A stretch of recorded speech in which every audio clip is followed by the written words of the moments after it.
কসম করে বলি, কোরআন আর হাদিস যদি প্রাইমারি স্কুলে শিক্ষা দেওয়া হয়, আপনারা বলেন তো ওই ছেলে ইঞ্জিনিয়ার ডাক্তার হয়ে কোনোদিন নাস্তিক হবে?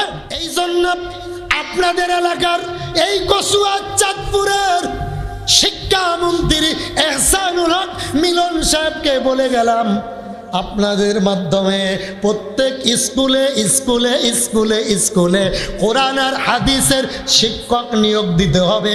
এটা আমাদের কলিজার, আমাদের দাবি, মুসলমানদের কলিজার দাবি। জোরে বলেন ঠিক কিনা? কারণ বিগত আমলের স্বৈরা শাসন, নাস্তিকপন্থী গান বাজনা জাতি শুনতে চায় না। ঠিক কিনা জোরে কও মুসলমান? দুই ব্যক্তি আমার কাছে উত্তম, শিক্ষক এবং ছাত্র। সব শিক্ষক নয়, বাংলাদেশে কিছু নাস্তিক আছে। আমি কোনো দলের কথা বলবো না। কয়দিন আগে আপনারা দেখেছেন সংসদে এক মগার বাচ্চা মগায় দাঁড়িয়ে বলতেছে প্রাইমারি স্কুলের ভিতরে গানের শিক্ষক দরকার। ও কানার ঘরের কানা, তুই কি কোরআনের শিক্ষক চাইতে পারলি না? নিশ্চয় তুই নাস্তিকের দাদা। ঠিক কিনা জোরে কও মুসলমান? প্রাইমারি স্কুলে গানের নাটকের শিক্ষক প্রয়োজন, কিন্তু তুই তো মুসলমানের সন্তান। তুই যে সেই স্বৈরা শাসনের আমলে মমতাজের মতো শুরু করছে। ঠিক কিনা জোরে কন? বিগত আমলের স্বৈরা শাসন, নাস্তিকপন্থী গান বাজনা জাতি শুনতে চায় না। ঠিক কিনা জোরে কও মুসলমান? বন্ধু বলতেছিলাম, 3 নাম্বার, রাসূল করিম সাল্লাল্লাহু আলাইহি সাল্লাম বলেন, এই ছোট্ট ছাত্ররা হাদিসগুলি জানে। আমি ছোট্ট ছোট্ট হাদিস বলবো, কারণ আমি হুজুর তো ছোট। মান সালিমাল মুসলিমুনা মিন লিসানিহি ওয়া ইয়াদি। তুমি এমন একজন মুসলমান হও, তোমার হাত এবং মুখ থেকে মানুষ যাতে নিরাপদে থাকে, এমন মুসলমান আমরা হইতে রাজি আছি কি না? রাজি আছেন তো? বন্ধু ভালো করে বুঝবেন, কলা গাছ লাগাইয়া তাহাজ্জুদ নামাজ পড়ে কোন মুসলমান যদি বলে আল্লাহ আমার কলা গাছে আঙ্গুর দাও, হবে? কথা কন না কেন? লাগাইছে কি? জোরে বলেন। এই জন্য আমার নবীজি, কলিজার নবী, উনি প্রথম বুখারীতে বলছে ইন্নামাল আমালু বিন্নিয়াত। কাজ করার আগে নিয়াত ঠিক করো। কলা গাছ লাগাইয়া তাহাজ্জুদ নামাজ পড়ে যদি আমি কান্দি, আল্লামা মুফতি আরিফ বিন হাবিব হুজুরে কান্দে, উজানির হুজুরে, চরমনের হুজুরে, এমনকি হাটাজারি নানুপুরের হুজুরেরা যদি কান্দে, কসম আল্লাহর, কসম আল্লাহর, কসম আল্লাহর, কলা গাছে কোনোদিন আঙ্গুর পাওয়া যাবে না। ঠিক কিনা? এই জন্য ইন্নামাল আমালু বিন্নিয়াত, নিয়াত পরিপূর্ণ করেন, খুলুসিয়াতের সাথে বসেন, তাকওয়া ভিত্তিক আলোচনা শুনতে পারবেন, ঈমান জিন্দা হবে। বাড়ি যাইতে যাইতে আমার মালিক গুনাহ মাফ করে দিবে। ঠিক কিনা? বন্ধু ভালো করে বুঝবেন। এই জন্য ঈমান প্রথম খাঁটি করতে হবে। আকলিস দীনাকা ইয়াকফিকাল আমালুল কলিল। অল্প আমলি নাজাতের জন্য যথেষ্ট। শর্ত হলো ঈমান খাঁটি করতে হবে। জোরে বলেন ঠিক কিনা? কি খাঁটি করতে হবে? আকলিস দীনাকা ইয়াকফিকাল আমালুল কলিল। তোমার ঈমানকে খাঁটি করো, অল্প আমলি নাজাতের জন্য যথেষ্ট। কি হবে? বন্ধু বলতেছিলাম, আমার নবীজি বলেছেন তোমাদের ঈমান আর আমল ঠিক করার জন্য 2টা জিনিস আমি নবীজি রেখে গেলাম। জোরে বলেন কয়টি? আরো জোরে বলেন কয়টি? তারাকতু ফিকুম আমরাইন লান তাদিল্লু মা তামাসসাকতুম বিহিমা কিতাবাল্লাহ ওয়া সুন্নাতা রাসূল। কয়টা জিনিস? 2টি। একটি হলো আল্লাহর কোরআন, আর একটা হলো রসুলের হাদিস অর্থাৎ সুন্নাহ। এই দুইটা যদি আঁকড়ে ধরতে পারো তোমরা পথভ্রষ্ট হবে না, ধ্বংস হবে না, করোনা ভাইরাস আসবে না। আজ আমাদের পরিবর্তন কিভাবে হবে?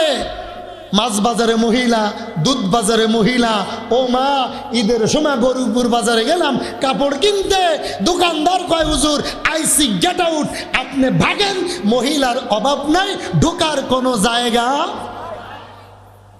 এত ওয়াজ কই যায়? বাজারে ঢোকা যায় না। এই চট্টগ্রাম বিভাগ, সিলেট বিভাগ, এই দুই বিভাগের মানুষ জান্নাতে কিভাবে যাবে আমার মাথায় ধরে না।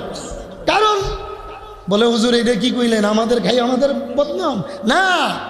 এই যে এলাকায় বিদেশি বেশি, এই এলাকায় বেপরদা জিনা চলতেছে বেশি। আমি এখনো খাইছি না, সামনে গেলে আর খানা মিলত না, বিপদে পড়বো। ভাই হুজুরকে বসায় রেখে আসকুদা কাহি মে তৌফিকে আদব বেআদব মাহরুমে গাছ আজ ফজলে রব। আর হুজুরে রেখে আমার ওয়াজও হইতো না। কথা বলছেন নাই কেন? উস্তাদ রেখে ছাত্রর ওয়াজ। হ্যাঁ, আমি যাই ডাইনে, ওয়াজ যায় বামে। অতএব আমি 5 মিনিটে শেষ করব।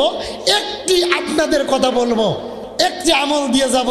আপনারা 1 নম্বরে কারোর গীবাত করবেন না, শিরিক করবেন না। ও মা, আপনারা জানেন না মাত্র 2 দিন আগে 1 সপ্তাহব্যাপী এই বাংলাদেশের দাউদকান্দি থানার ভিতরে বা মতলব জুড়ে একটা মেলা হয়েছে, নাম হলো ল্যাংটার মেলা।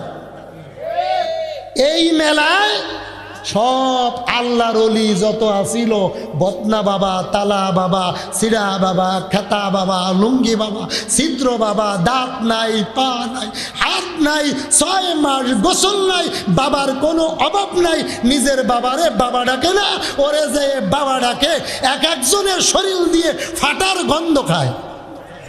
কথা কয় না, কথা কয় না। এটা আপনাদের দিকে চলছে। আমার বাড়ি কিন্তু যশোর নোয়াপাড়া, নড়াইল। হ্যাঁ, তো হুজুরকে আমি হাত ধরে, হুজুরের হাতে ধরে আমি একটা দাবি করে যাব, আগামী রমজানের, মাহে রমাদানের ঈদের 2 দিন পর বা 3 দিন পর, এই 2 দিনের 1 দিন আমার কলিজা থেকে, গত বছর আমি হাফিজুর রহমান সিদ্দিকীর বাইরে নিয়েছিলাম, একসাথে পড়াশুনো করছি, উজানি কচুয়া। তো হুজুরকে বলবো, যদি এইটা ডাইরেক্ট আমাকে আসলে এইভাবে বলা যায় না, হুজুর যদি বলে আমি কলিজা ভরে দোয়া করব। আগামী ঈদের আমার যাই হোক, তো আমি আপনাদের কাছে একটি দাবি করব। প্রথম বলছিলাম শিরিক করবেন না, আপনারা কি করবেন না? গীবাত করবেন না। হ্যাঁ, আর কি করবেন না? মানুষের সম্পদ নষ্ট করবেন না। ভাতিজার জমিন হাজী সাহেবে জমিন লিখে দেয় না, আর খালি চিল্লায় যায় আর হজে আর উমরায় যায়, এদিকে ভাতিজা না খেয়ে মরে।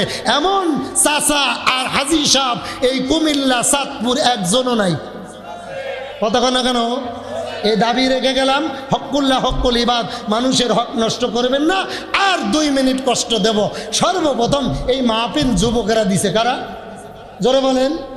এই যুবকেরা দিছেন। এখানে যারা যারা আছেন, সর্বপ্রথম আমি 1000 টাকা দেব। কারণ মানুষ দেখে কি কালেকশন করব আমারই লজ্জা লাগতেছে, মনে চাচ্ছে টাকা থাকলে আমি 50,000 দিয়ে যেতাম। কথা বোঝেন নেই তো? 1 নম্বরে আমি 1000 দেবো। আপনারা কারা কারা 1000, 2000 টাকা এই মাহফিলের জন্য দান করবেন? একটু হাত ধরেন মাত্র। হুজুর কলিজা ভরে আপনাদেরকে ইনশাআল্লাহ শোনাবে, আপনারা খুশি হবেন। হুজুরের তাড়া আছে, বলেন। একজন দাঁড়ান, 1000, 2000, 5000, হ্যাঁ, ওয়াদা করেন এই মাহফিলের খরচের জন্য। তাহলে আগামীতে আরো বড় মাহফিল হোক। আপনারা চান না? হুজুর চাই, কিন্তু দিয়ে না। বিষয়টা এমন, একটা লোক চাই যে আগামীতে ইনশাআল্লাহ এই এখন নগদ দেন 1500, 200, 100, যে যা পারেন নগদ দেন। নগদ 1000, 2000। আমি কিন্তু বড় বড় মাহফিলে আলহামদুলিল্লাহ কালেকশন করি। কিন্তু নাম কি? ইয়ামিন আব্দুল্লাহ, দেখছেন? 1000 টাকার একটা নোট দিয়েছে। আল্লাহ আল্লাহ তাকে বড় আলেম বানাই দেন। জোরে করে আমিন। আরো জোরে বলেন আমিন। এই 2000 হলো, আমার 1000 আমিও দিয়ে যাবো ইনশাল্লাহ, আপনারা দেন 1000 করে দেন, 1000, 2000, 500 দেন, নগদ দেন ভাই, একটু কষ্ট দিয়েন না। 2 মিনিটে হুজুরে কষ্ট পাইতেছে, ওনার মতো একজন আলেম বসায় রেখে এগুলো করা ঠিক না, আদবের খেলাফ। দেন, একটু দেন ভাই, দেন দেন দেন, তাড়াতাড়ি দেন।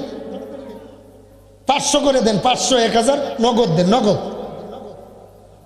নামটা বলেন ভাই। মাশাল্লাহ মাশাল্লাহ, আসবে ইনশাল্লাহ আসবে। আর কে দে, আপাকে ডাকবেন। মান্নান ভাই আপনারা সে শোনেন শোনেন, এই লোক কম, আপনি আর 1000 টাকা দিয়ে দেন, আপনার ভালো লাগছে আমারও। কাকা ভালো আছেন? আরে চিনি তো আপনার মেয়ে, আপনি তো 2000 টাকা দিলে তো মাহফিল একেবারে শেষ। আর 1000 টাকা দেন পকেটে। মাশাল্লাহ কোন, মাশাল্লাহ কোন, হ্যাঁ মাশাল্লাহ কোন না, না রে তাকবীর। মাইকেলা কই? মাইকেলা আসেনি। মাইকটা খুব ভালো কিন্তু সিটিং হয়নি ভালো। মাইক ভালো, আমি দোয়া করি মাইকেলার আল্লাহ 10টা মেয়ে দিক। কথা কয় না, কথা কয় না, কথা কয় না। আমিন কর না মিয়া, এবারের মাই হইলে আপনার সমস্যা কি? আরো জোরে করে আমিন। হ্যাঁ মাইকেলার 2000 টাকা কম দিবা। মাইক ভালো কিন্তু সিটিংটা করতে পারে না। মাইক ভালো, আল্লাহ এই মাইক যেন 100 বছর হায়াত পায়।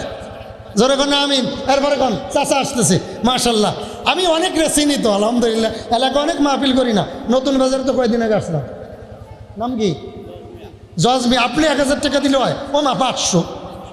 আপনি না আমার মোহাব্বতের লোক, ইজ্জত পানসার দেন। মাশাল্লাহ মাশাল্লাহ, আরো 200 সালে হবে কোন 200। মাশাল্লাহ মাশাল্লাহ, মুরব্বী ভাইয়েন দেন দেন দেন, হুজুর কষ্ট পাচ্ছে, আমিও হুজুরের ওয়াজ শুনবো। দেন হুজুর। এই মাহফিলটা আজকে 7 বছর ধরে আমরা করতেছি। অনেক বড় বড় আলেম ওলামা আছে হুজুর, কোনো বক্তারে আমরা এই পর্যন্ত বলি না হুজুর আপনি এই বিষয়ে আলোচনা করেন। তবে আপনার কাছে একটা রিকোয়েস্ট হুজুর, আমাদের এই মধ্যপাড়ার মানুষরা হুজুর খুব গীবত নিয়ে চলাফেরা করে, একজন মানুষের নামে খুব সমালোচনা নিয়ে থাকে। পবিত্র কোরআন ও হাদিস থেকে বয়ান পেশ করিবেন ঐতিহ্যবাহী লালবাগ